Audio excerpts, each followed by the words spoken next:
All right, so if you saw what I was doing there, when you're on the monkey bars, if you don't use your core to stabilize your body, you're gonna swing all over the place. It's inefficient in terms of time.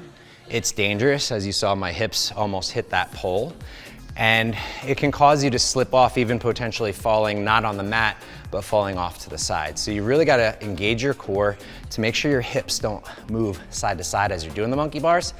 Then there's a whole bunch of techniques on how you actually can do them based on your grip strength, based on how strong you are overall. So we're gonna review a couple of techniques here to make sure that you can be successful on the monkey bars.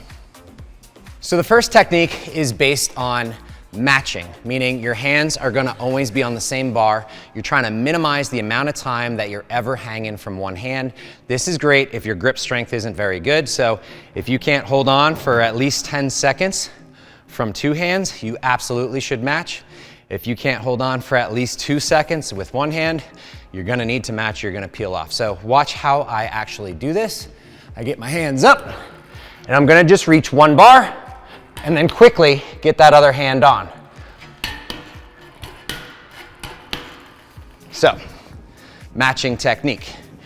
If your hands are a little bit stronger, that is a very slow way of going through the monkey bars. So we can match by skipping a bar, and I'm gonna do that on the first half of this, and then I'm gonna get into more of a brachiation move that you would see monkeys do when they're climbing around on things. So, first up, I'm gonna get a little hip swing for forward momentum, and as I swing forward, here, and then match.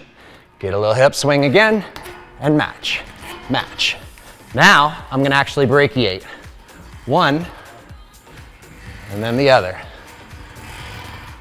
Notice my hips as I pull them back, and as my reach gets bigger and bigger, and I throw that back leg back, right? I throw the back leg, throw the hips, and I can swing through. And my hips keep swinging in the direction that I'm trying to move because I'm controlling my core.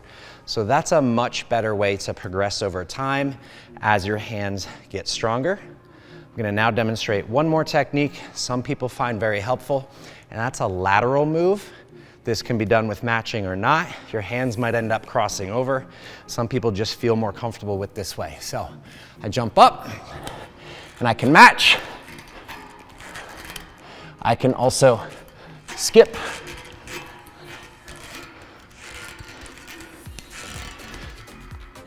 If you really have trouble controlling your hips with that lateral swing, this is an easy way to do it. Otherwise, this is probably my least favorite way, but it certainly can help you be successful. Pick which one works best for you, practice over and over so you can be successful on the monkey bars.